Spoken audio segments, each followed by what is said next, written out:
Olá, eu sou Gabriel Ricardo e esse é o Farol da Liberdade. E eu tenho uma pergunta hoje para você. Você se enxerga?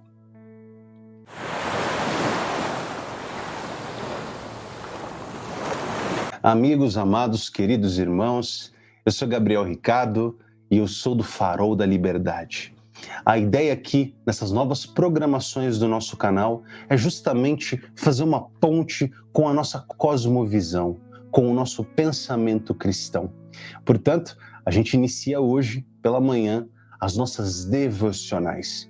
E, antes de tudo, é importante que você entenda o que é uma devocional. Basicamente, a devocional é um período de dedicação à leitura, meditação na palavra, de você de repente escutar uma pregação, fazer um culto familiar. Esse é o tipo de devoção e de devocional que faremos por aqui. Então, a ideia hoje contigo é lermos o texto de Salmos 19 a partir do versículo 12. Tá bom? Se você não tem familiaridade com a sua Bíblia, o livro de Salmos fica mais ou menos no meio aqui da Bíblia.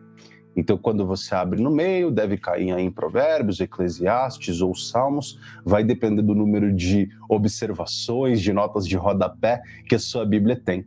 Mas esse é um texto em comum em Bíblias de protestantes ou de católicos, né? Eu sou protestante, né? Sou presbiteriano, mas você, independente da sua linha teológica, se você é católico, se você é protestante, se você é ortodoxo, se você é copta, não me importa.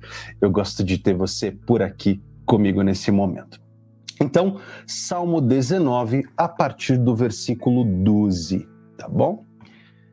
Quem pode discernir os próprios erros?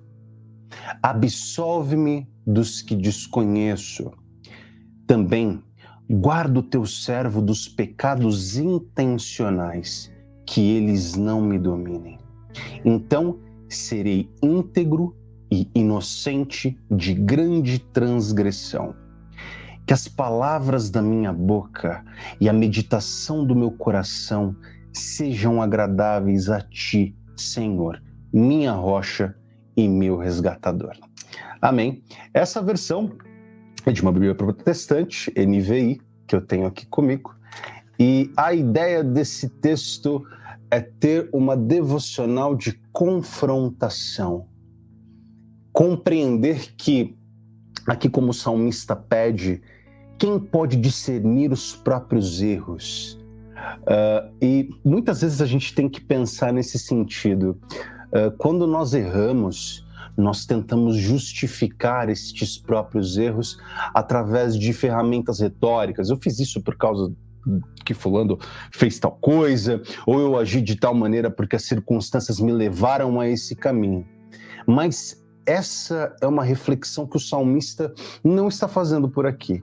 Ele basicamente diz: absolve-me dos erros que eu desconheço.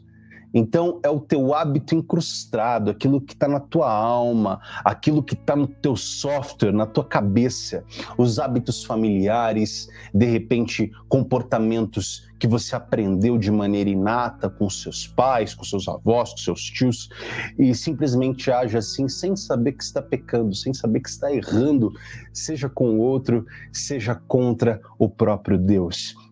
Então, a nossa reflexão é justamente a absolvição dos erros que nós desconhecemos. Ainda, guarda o teu servo dos pecados intencionais, aqueles que você faz na maldade, aqueles que você sabe que está transgredindo a lei no momento em que os comete.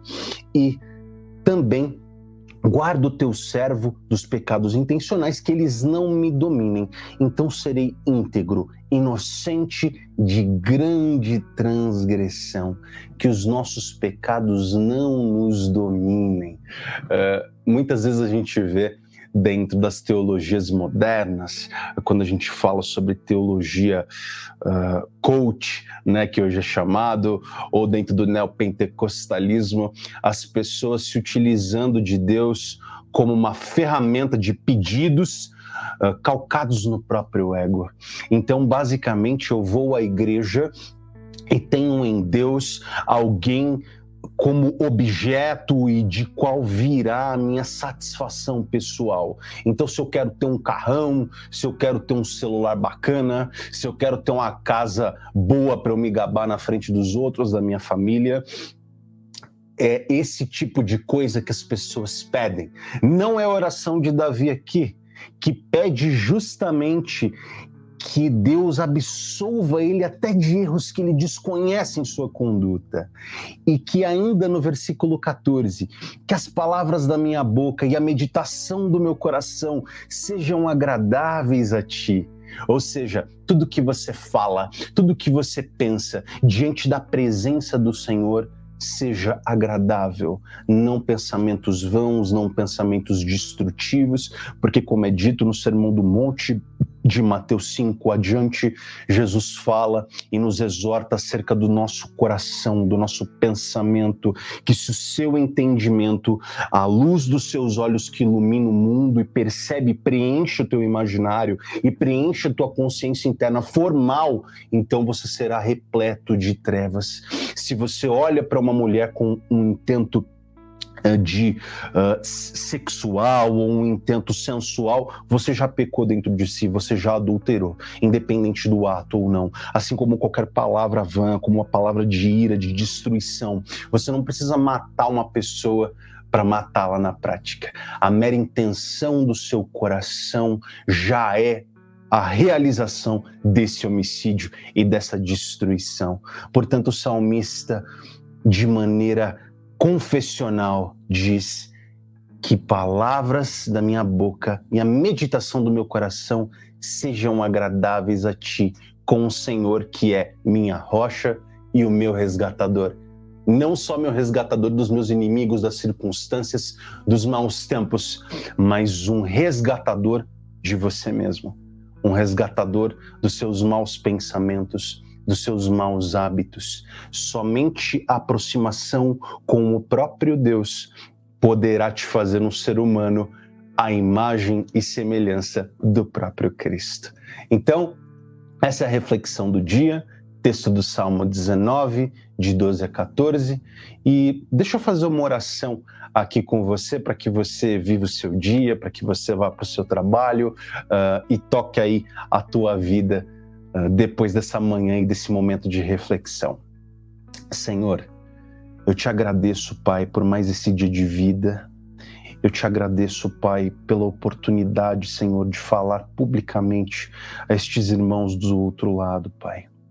Que hoje, Pai, tenhamos essa oportunidade, de fato, temos esse processo de reflexão e intencionalidade com os nossos pensamentos e com o nosso agir, com o nosso falar. Que cada atitude, Senhor, seja ela consciente ou não, seja para a tua honra e para a tua glória, Senhor.